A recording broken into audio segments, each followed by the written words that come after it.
En esta quinta parte de Gog y Magog vamos a ver algo más. Sí, ya veis que vamos despacio, vamos profundizando poco a poco, y esto va a dar aún bastante, mucho de sí. Pero lo de hoy, una vez más, va a servir para ir poniendo piezas. Poco a poco seguiremos avanzando y poco a poco veremos grandes cosas que, por desgracia, a veces pasan demasiado desapercibidas. Vamos a empezar.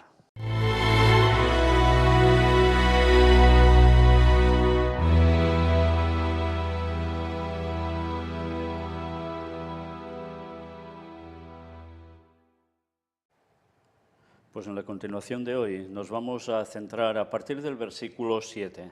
Os recomiendo que mientras voy leyendo lo que dice esto, el comentario bíblico adventista, el tomo 4, vayáis también teniendo al lado el texto bíblico en el cual se versa todo ello.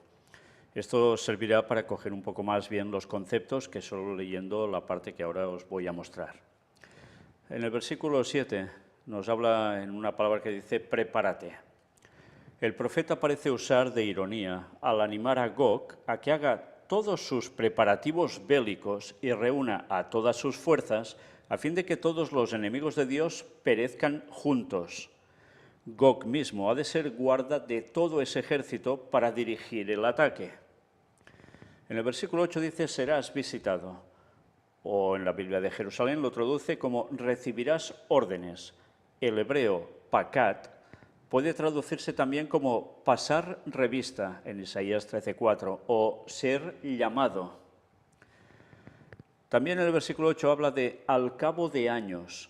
Nos muestra aquí una serie de textos como Génesis 49:1, Números 24:14, Daniel 10:14, Miqueas 4:1 y también una comparativa con Isaías 2:2. No hay cómo saber cuán largo sería este periodo. Quedaban aún por delante muchos años de cautiverio, después de lo cual transcurrirían años hasta que se restableciera el Estado judío y se encontrara en la condición que aquí se describe. Recordemos que Ezequiel tiene sus visiones cuando hay exilio, aún no han regresado a su tierra, a Israel, y en consecuencia la profecía le dice esto, al cabo de años, pero no se afirma cuántos años, no se especifica concretamente. Entonces sí, faltaban aún muchos años para regresar de ese cautiverio y que se formara ese Estado judío. Pero fijaos, estamos hablando de hace muchísimos años atrás y regresaron. Pero ha pasado algo en la historia también y esto es lo que a muchos les hace pensar que ahora, después de tantos años y de tantos años que había desaparecido Israel como nación, se ha hecho de nuevo a partir de 1948. Ya sabéis el porqué, de eso ya estuvimos tratando. El caso es que ahora hay una nación que se llama Israel también en ese lugar. Y mira por dónde la profecía decía al cabo de años. ¿Quiere decir que es voluntad de Dios que haya Israel ahora en ese lugar? Porque es que las profecías decían eso. Bueno, eso ya se cumplió, ya regresaron en su momento, después pasó lo que pasó de nuevo y se quedaron sin nación. Pero ahora, mira por dónde vuelven a estar allí. No todos, pero muchos judíos cada vez más están yendo también a esas tierras. ¿Tendrá que ver esto para estos últimos días? En fin, de todo eso seguiremos hablando, ¿cómo no? También dice el versículo siempre. En hebreo es tamid, que significa continuamente. Nos hace una comparativa con Daniel 8:11. Es una palabra que ha traído mucha cola en la traducción bíblica. Los montes de Israel no siempre habían estado desolados, pero durante el cautiverio lo habían estado de continuo. Aún después del retorno del cautiverio, la rehabilitación sería un proceso gradual y la plena restauración no se produciría hasta después de la destrucción de los enemigos del nuevo Estado. Por tanto, había todo un proceso. Versículo 9 nos dice como tempestad, sí, que así actuarían Gog, ¿no? Y nos hace también, nos cita otros textos como Proverbios 97, Isaías 21:1, Isaías 28:2 y Ezequiel 13:11. como nublado, atribuyendo esta profecía a los acontecimientos de lo que sería ahora un futuro inmediato, algunos han aplicado este simbolismo a las modernas fuerzas aéreas. Esto es mera conjetura. No hay cómo saber si Satanás empleará fuerzas aéreas en su última campaña después del milenio. Cita después del milenio al texto Apocalipsis 29 y esta comparativa con Ezequiel 38:1 también. Pero fijaos, aquí el propio comentario bíblico ya no se hace cargo para nada de que pueda también suceder algo antes de ese milenio. Y ya lo emplaza todo directamente, lo de Gog y Magog, a después del milenio, cuando ellos mismos habían dicho que podía ser también algo antes. Y veremos una vez más cómo parece que hay una contradicción en sus planteamientos, porque después vuelven también a ello, a como algo anterior a la venida de Cristo, justo. Pero puede ser que haya algo que lleve precisamente a esa venida también y que tenga que ver con un acontecimiento de algo de fuerzas aéreas. Bueno, pues esto ya aquí no se plantea para nada, ¿eh? Fijaos bien, si en un principio nos habían dicho que sí, que podía ser que hubiese algo, ahora eso ya no se contempla aquí. La verdad es que vemos como un poco de lío a la hora de querer explicar todas las cosas. Pero bueno, ya veremos más cosas al respecto también nosotros, como no, para que cada uno pueda entonces empezar a juzgar por sí mismo con la ayuda del Espíritu Santo en oración. El versículo 10 dice, concebirás mal pensamiento, concebirás perversos planes. Así lo describe la Biblia de Jerusalén en el mismo texto. En los versículos 4 al 16 se presenta a Dios como el que hace que Gog ataque la tierra de Israel. Aquí es evidente que Dios lo hace en el sentido de que permite que Gog lleve a cabo los intentos de su impío corazón. Versículo 11 nos dice, sin muros. Zacarías 2, del 4 al 5, también es una referencia de esto. Esta falta de defensa haría que Gog confiara en la victoria. Una vez más, recordemos cuando se da la profecía, se habla de ciudades de esos tiempos en que podían haber muros o no. Las ciudades estaban fortificadas. Si no habían muros, que pareciera todo mucho más fácil para entrar y arrasar y vencer, evidentemente. Pero bueno, una vez más recordemos, esta profecía fue dada en un tiempo, para un tiempo en concreto, no se cumplió porque era condicional y estamos viendo que en esa condición algo va a pasar también, no solo al fin de los tiempos, antes de la venida de Cristo, sino también después del milenio. Con lo cual, ¿a qué hace referencia esto de sin muros? Ahora, fijaos, si lo aplicamos a la Nueva Jerusalén, no podemos decir que no habrá muros en ese ataque de Gog, Magog, que es la referencia a Satanás y todos los suyos atacando la Nueva Jerusalén, porque nos dice muy claramente que sí, que tendrá muro la ciudad. Por tanto, esta parte no se podría aplicar así. ¿Tendrá que ver con otra cosa o ya no se podrá aplicar nunca? ¿Tendrá que ver con un tiempo prácticamente casi actual, en un futuro sumamente cercano? Bueno, pues hay cosas que iremos viendo. Porque ahora uno puede pensar también, ¿Israel tiene muros? ¿Las ciudades de Israel tienen muros? Bueno, ya sabéis que sí hay un cierto muro con los palestinos, pero eso en una guerra actual de poco serviría, ¿eh? Un petardito y se acaba el muro. Pero bueno, sigamos. Yo os voy dando cosas para pensar, elementos para que podáis ir analizando por vosotros mismos cómo ir encajando cosas, las que se pueden encajar y las que no. Como ellos mismos nos decían aquí, ¿eh? Y lo vamos a ver hoy mismo cómo repiten este concepto. Cosas que se podrán aplicar y cosas que no en esa profecía que era condicional para un futuro. ¿Se podría aplicar todo? No. Versículo 12, la parte central de la tierra. Esto es interesante, ¿eh? En hebreo, ombligo de la tierra. Esta figura solo aparece aquí en Jueces 9:37, donde se aplica sin duda a un cerro cerca de Siquem, probablemente por causa de su ubicación central respecto al Jordán y al Mediterráneo.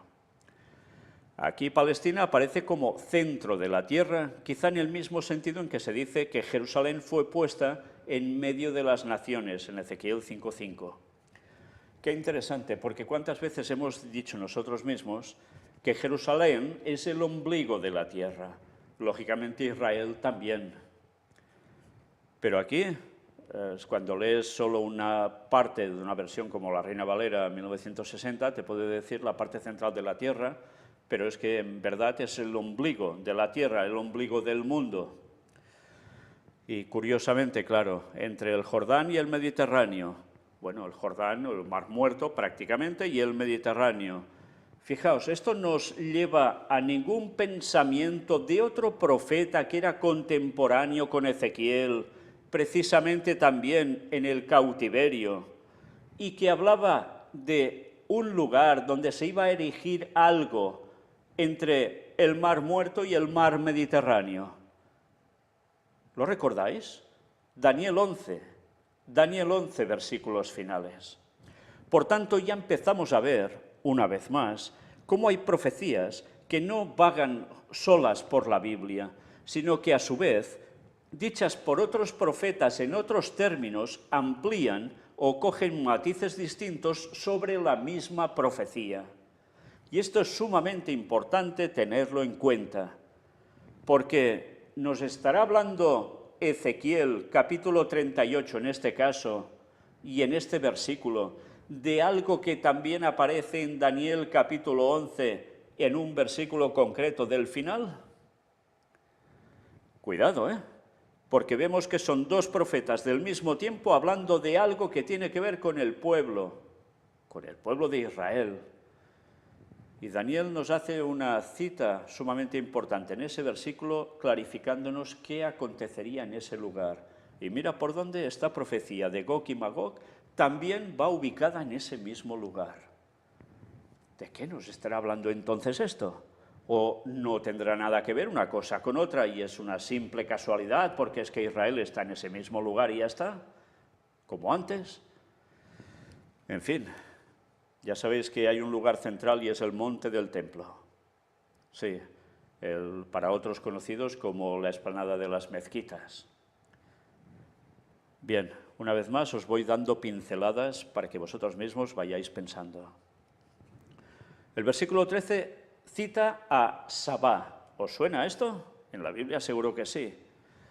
Aquí el profeta añade 3 nombres más a su lista de naciones. Recordad que en la conferencia anterior estuvimos viendo una lista de naciones. Pues aquí añade a más. No se dice que éstas se unirían con las huestes invasoras, sino que preguntarían por el botín que se tomaría. Quizá tendrían la esperanza de que parte del botín pasara a sus manos, se especula aquí. Ver en comparativa, capítulo 27-22, la identificación de Sabá. ¿Os suena, no? Algo de una reina también. Pero también se habla de otra población. Sabá, ya vimos cómo esto tenía que ver con Etiopía, pero que esa Etiopía de antes es el actual Yemen. Recordad esto,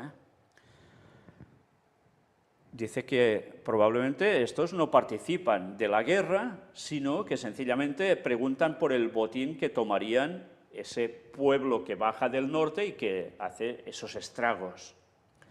Pero nos habla de otro pueblo, de Dan. Nos dice también una comparativa con capítulo 25-13. Aquí de momento no nos habla más, eso ya lo veremos todo más ampliado en su momento. Quiénes eran, dónde se ubicaban, etcétera, etcétera. Pero fijaos, también se habla de Tarsis.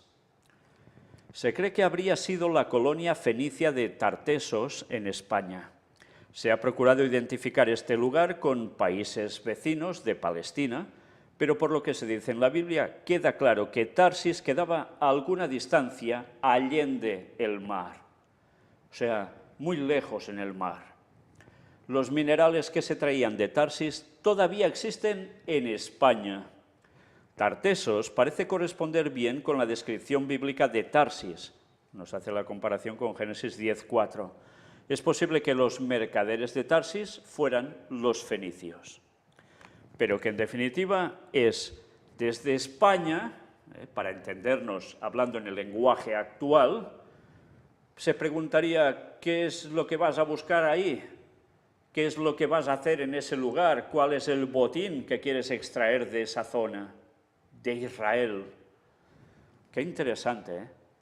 Porque además, desde Tarsis ya sabemos que es de donde saldría el mensaje final que daría la vuelta al mundo, el mensaje del cuarto ángel.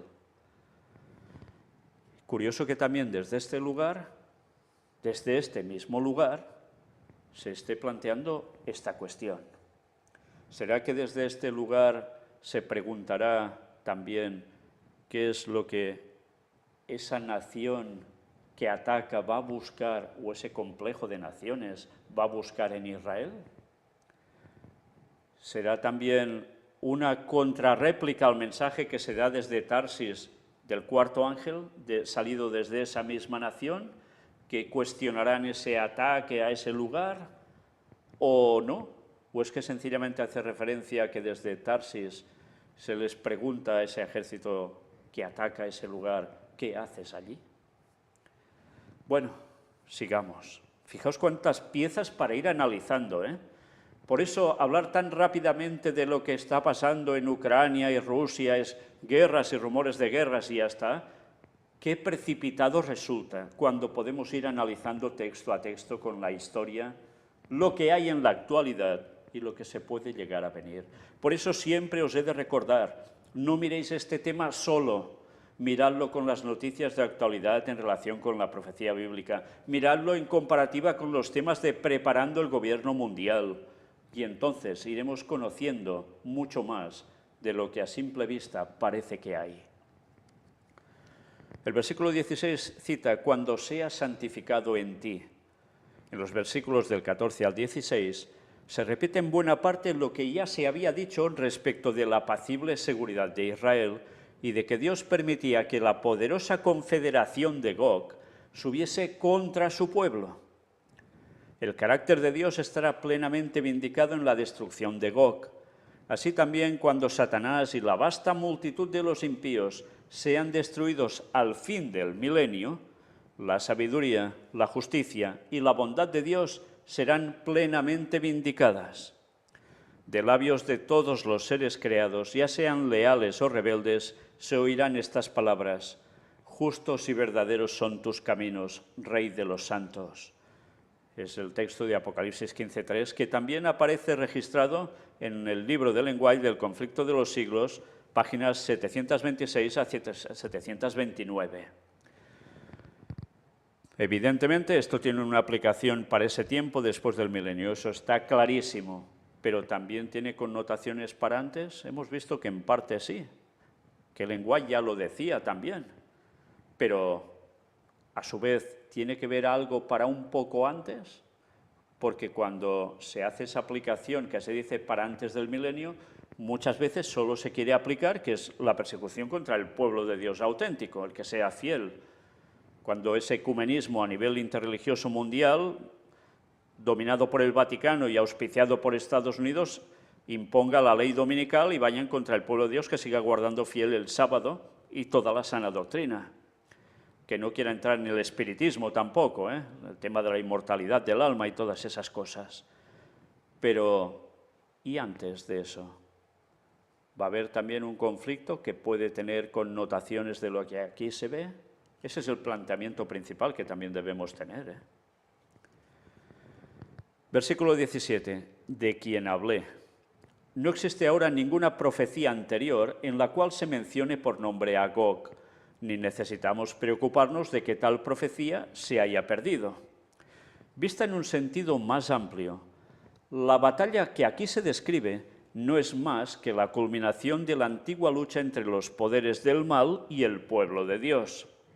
Fijaos, el texto dice, de quien hablé, haciendo referencia a Gog. Y en cambio, si buscas por nombre, no hay otra profecía que hable de Gog antes de lo que registra Ezequiel. Sí que se habla de Gog, pero no se habla en esos términos. O de Gog o de Magog. Pero, ¿hay alguna otra profecía que también haya mencionado algún profeta, incluso contemporáneos de Ezequiel y de Daniel, pongo entre paréntesis y interrogantes, Jeremías, que haya hablado también de Gog sin citar su nombre, pero haciendo lo mismo que nos dice aquí? Cuidado, porque una vez más pongo otro elemento sobre la mesa, que deberá ser estudiado y así lo vamos a ir viendo.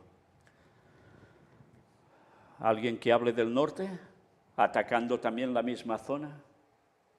¿Jeremías dijo algo de eso? ¿Capítulo 6?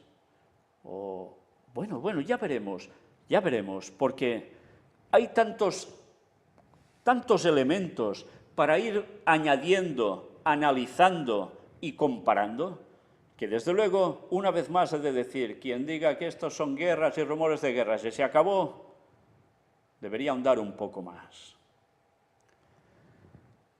Vamos a ver qué más nos termina diciendo.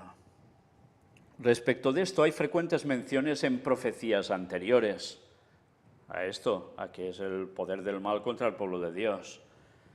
La primera insinuación de esta lucha proviene del jardín del Edén, en la maldición pronunciada sobre la serpiente. Dios predijo que habría constante guerra entre la simiente de la mujer, la Iglesia, y Satanás. El triunfo final sobre el mal fue predicho en la frase, esta, la simiente de la mujer, te herirá en la cabeza, Génesis 3:15. Que, por cierto, ya sabéis que los católicos pintan a la Virgen pisando la cabeza de la serpiente, O sea, a la Virgen María, como siempre, torciendo las cosas. Esa mujer es la Iglesia y esa simiente es su pueblo, el pueblo de Dios. No es solo la Virgen María, porque ha tenido a Jesús. Bueno, sigamos. Otras referencias al conflicto y al triunfo final del bien se encuentran en los Salmos y en libros proféticos posteriores. El Salmo 2, 110, Isaías 26, 20 y 21, etc. Era de esperar que cualquier éxito de parte del pueblo de Dios debería enfrentarse con la más violenta oposición del gran adversario. Lo que se dice de Gog en este capítulo es un esbozo del tipo de resistencia que habría encontrado en el periodo post-exílico, o sea, después del exilio, el pueblo regenerado que al fin hubiera cumplido la misión que Dios le había encomendado. Es cierto, la profecía iba de esto. Puesto que la profecía era condicional y las condiciones nunca fueron cumplidas, las predicciones no hallaron su cumplimiento en el Israel literal, al menos el de antaño, Y por tanto, ya solo con esto, un adventista que diga, no, esto ya se cumplió en el pasado, por favor, que no diga ridiculeces y no le digáis amén cuando dice esto, porque os está engañando, con más o buena intención o mala, o con ignorancia suya. Pero no digáis amén a cualquier cosa que os digan, indagad por vosotros mismos. Pero si alguien ya empieza a plantearos esto así, mal vamos. ¿Cuántas cosas mal os va a seguir planteando? Una vez más, cuidado a quien escucháis, Y os lo digo por vuestra salvación, no por vanagloria de nosotros ni de nada, porque aquí va de la salvación de cada individuo, Y no podemos jugar la salvación por oír a alguien que nos encamine mal. O sí, eso ya depende de la decisión de cada uno, Por tanto, ¿era profecía condicional? ¿Se pudo cumplir? No, no se pudo cumplir, porque Israel no hizo lo que tenía que hacer. Por tanto, ¿hay aplicación futura a esto? Estamos viendo que sí. Después del milenio, seguro. Ellen White también da menciones que también antes del milenio tienen que ver con todo ello contra el ataque al pueblo de Dios. Pero estamos viendo algo más y nos estamos planteando algo más. Tiene que ver algo con una situación bélica, realmente bélica, que no es solo para el pueblo de Dios, sino es a nivel de las personas de este mundo en zonas concretas. Bueno, pues esto es lo que hay que analizar también, Y solo creo que con las conferencias que hemos venido haciendo hasta ahora, con todo lo que hemos mostrado en todas las otras series que os estoy diciendo, más de uno las alarmas ya le deberían estar saltando.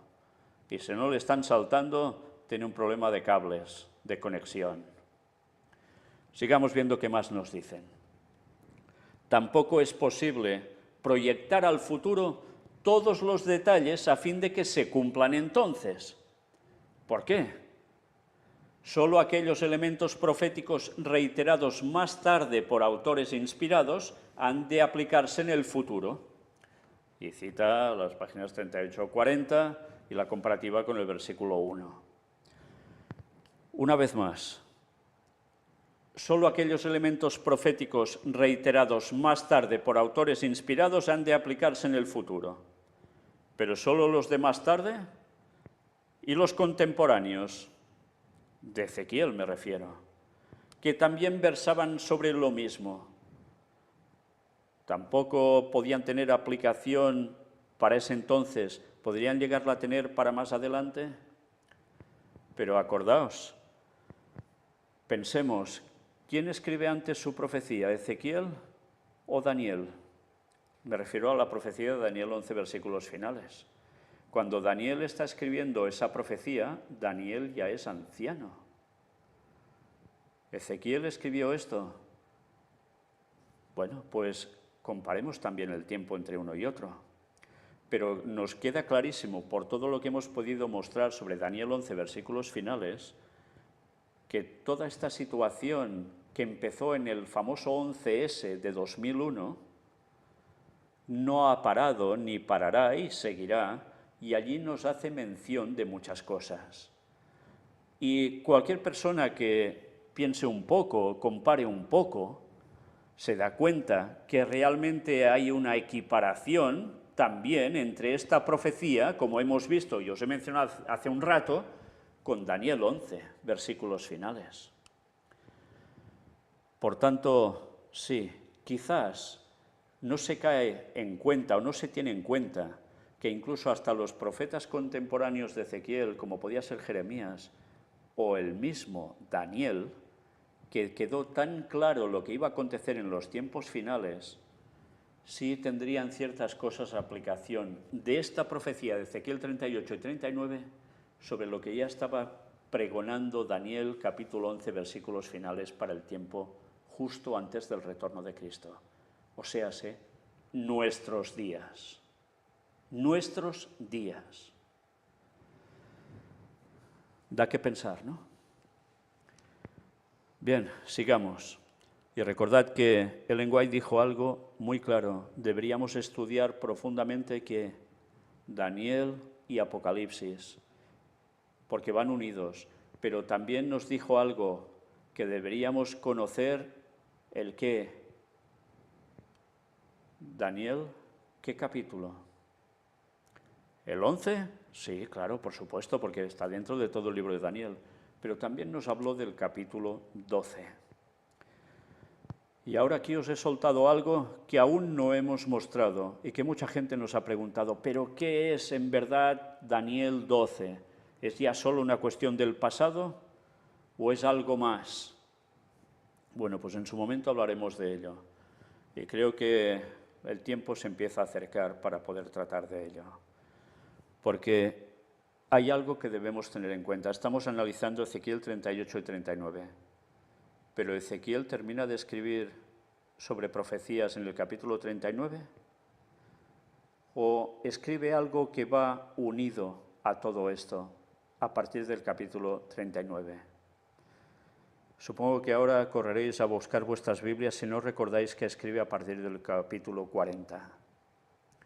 Pero una vez más, viendo esto que estamos viendo, y sabiendo lo que escribe Ezequiel a partir del capítulo 39, en adelante, deberemos volver a qué dice Daniel capítulo 11 y qué dice después, en adelante, el capítulo 12.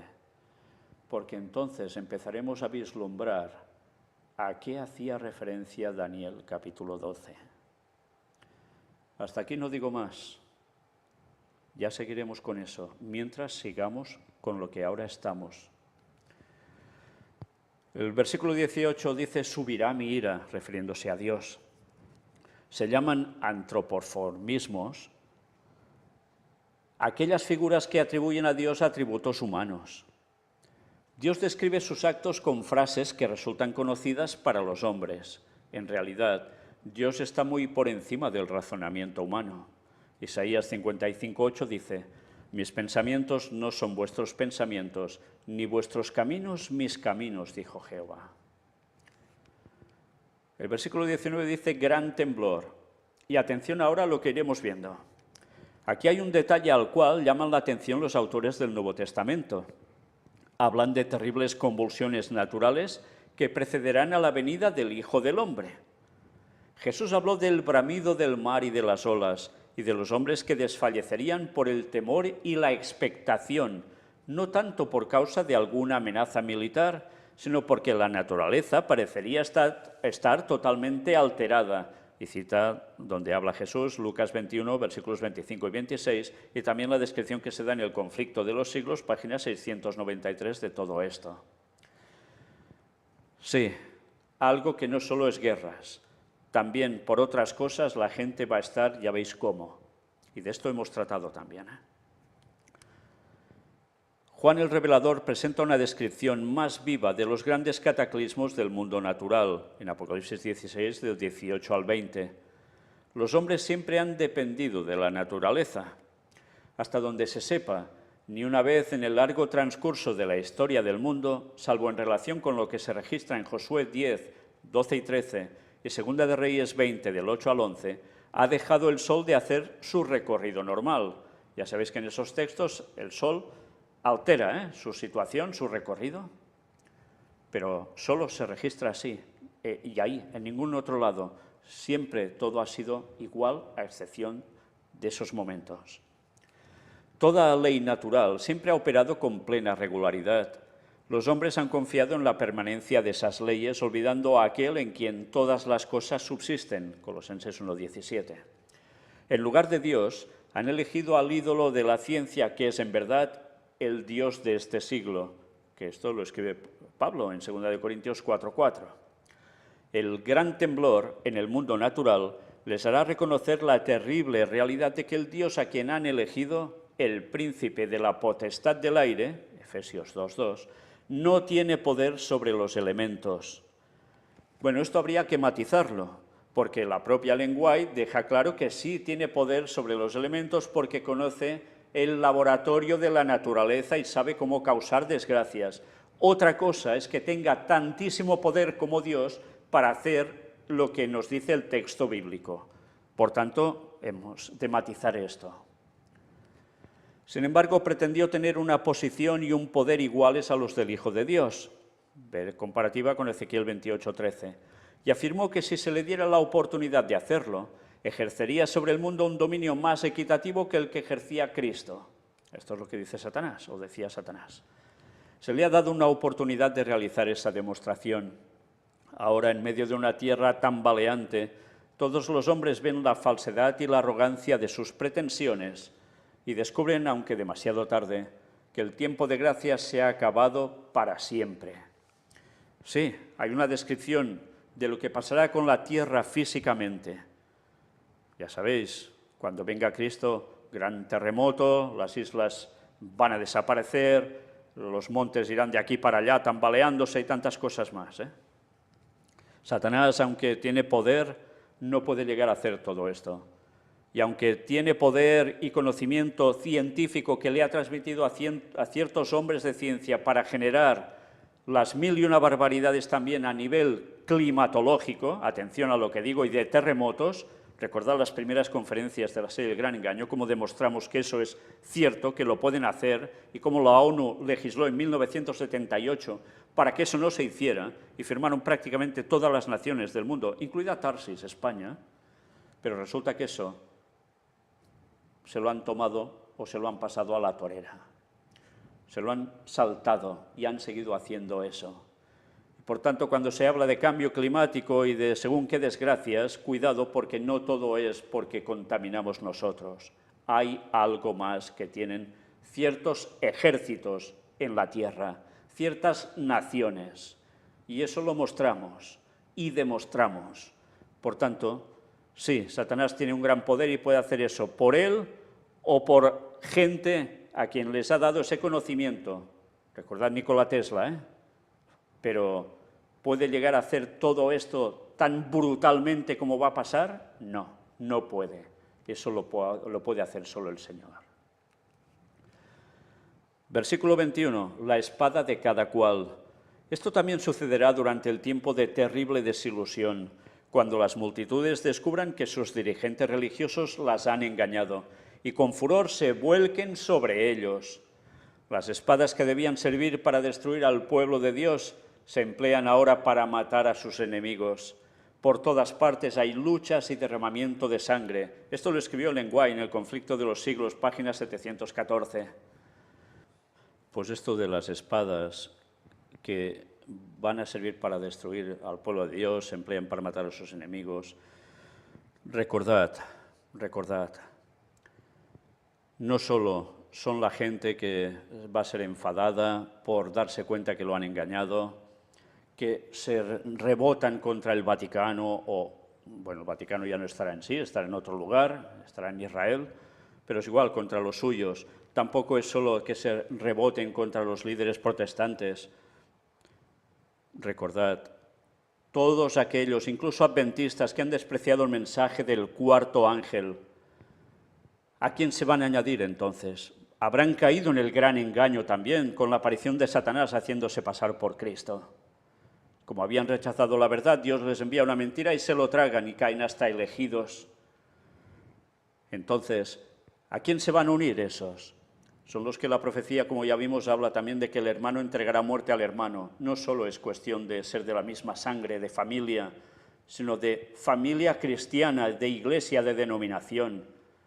Esos mismos que harán también ir contra el pueblo de Dios, porque van a ser los primeros delatores. Son estos, ¿no? Nosotros no. Nosotros hemos aceptado el estar juntos, pero estos no. Bueno, pues aquí habrá problemas. ¿Y qué pasará cuando se den cuenta que todos han sido engañados por sus dirigentes, por sus líderes, que les decían, no hagáis caso de esos? Bueno, pues también se van a rebotar. Claro que ahí cada uno ha decidido por sí mismo, pero ha habido una influencia de unos dirigentes. Una vez más, ya veis cómo va a terminar todo.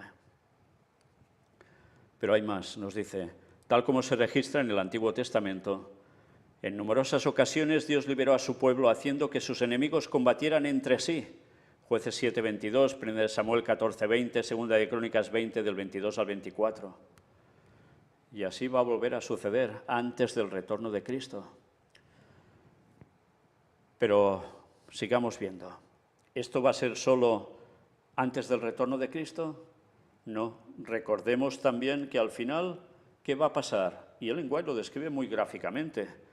Cuando vayan a atacar la Nueva Jerusalén y Satanás sea el gran general de ellos, cuando eso esté a punto de acontecer, es cuando ella dice que se va a mostrar en una visión panorámica que todos los habitantes van a ver, todos los impíos también van a ver, y van a ser conscientes de que allí se muestra todo el plan de la salvación y cómo ellos verdaderamente lo han rechazado a Cristo y su verdad.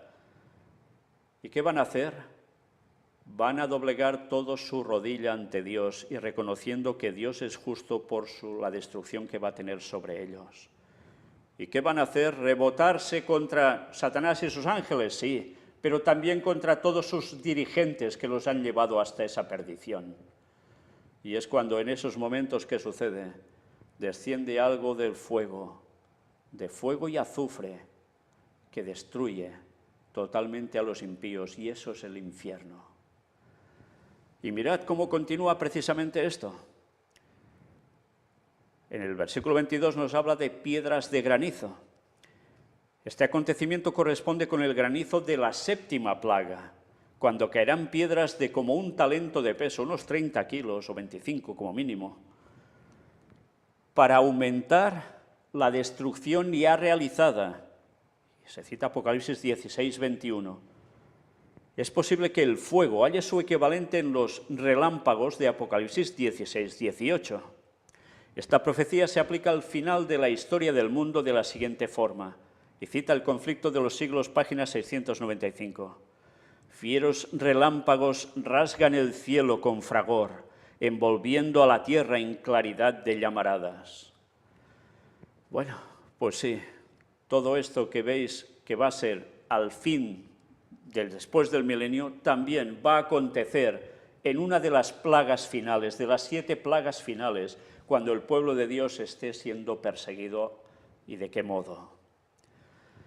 Bueno, fijaos, esa profecía que era condicional para un pueblo de Israel de hace tantísimos años, tiene parte que se va a cumplir también dentro de pocos añitos antes del regreso de Cristo y después del milenio. Pero va a suceder algo también con una posible confrontación en esa zona que sirva para la equivalencia de toda esta cuestión. En fin, veremos. El versículo 23 dice, sabrán, así como Gog había de ser completamente derrotado y los hombres habían de reconocer la superioridad del Dios del cielo, así también, a medida que se acerca el pináculo del gran conflicto, serán completamente desenmascarados los planes del gran engañador, o sea, de Satanás, tan cuidadosamente trazados y quedarán al descubierto la falsedad y la debilidad de las pretensiones de Satanás. Tanto hombres como demonios deberán reconocer que hay uno que es supremo y que todos sus actos en el gran conflicto han sido llevados a cabo para lograr el eterno bien de su pueblo y del universo entero. Una vez más cita la página 729 del Conflicto de los Siglos. Con referencia a este estribillo que aparece con frecuencia en el libro de Ezequiel, nos dice ver una comparación con capítulo 6, versículo 7. Aparece 2 veces aquí, en el capítulo 38, versículos 16 y 23, y 4 veces en el capítulo 39, en los versículos 6 y 7, 22 y 28. Si queréis saber algo más al respecto, podéis buscar la página 544 de Patriarcas y Profetas, el libro de Ellen White, donde también se dan algunos detalles al respecto sobre el versículo 22. Bien, ya veis cuántos elementos sobre la mesa, cuántas piezas para ir juntando y no ser despreciadas tan fácilmente. Porque hay piezas que parecen que son de un puzzle, que ese puzzle ya se ha tirado a la basura. Pero resulta que no, que esas piezas son de este mismo puzzle, no son de otro. Y hay que mirar de encajarlas. Y encajan, pero hay que saber cómo. Y eso no se hace solo tirando la pieza al azar y que caiga y se ponga bien por sí sola. Hay que ir encajándola con mucha oración, con mucho análisis de lo que está pasando y conociendo también lo que va a pasar en un futuro y en un futuro aún más lejano. Y sabiendo todas esas cosas es la forma en que podamos comprender correctamente las profecías, no ya solo del Nuevo Testamento, sino también del Antiguo. Profecías condicionales, ¿queda todo en condición y jamás se va a cumplir? Ya vemos que hay partes que sí, que es seguro que se van a cumplir, pero ha habido condiciones por hechos que las cosas han cambiado y no se pueden llegar a cumplir del todo. Pero, una vez más, hay un conflicto en la actualidad que tendrá que ver con todo esto, que es la otra parte que no siempre se cuenta sobre esta profecía, al menos en ámbitos adventistas. Debería hacernos pensar, pero nos va a hacer pensar mucho más cuando veamos qué decían los pioneros adventistas al respecto. Vaya sorpresas va a haber para algunos, y veremos luego qué dicen sobre los pioneros adventistas, porque como pisoteen también eso, apaga y vámonos. Pero todo lo vamos a mostrar. Estas conferencias aún van para largo, os lo advierto, pero no deberá quedar nada que no sea descubierto con la ayuda de Dios. Y nos hemos de poner a ello. Porque, atención, estamos en esos últimos días y estas profecías, si tienen algo para nuestros días, debemos conocerlo ya, no de aquí a unos años, ya, porque ya toca. Que Dios os bendiga. Maranata 2031.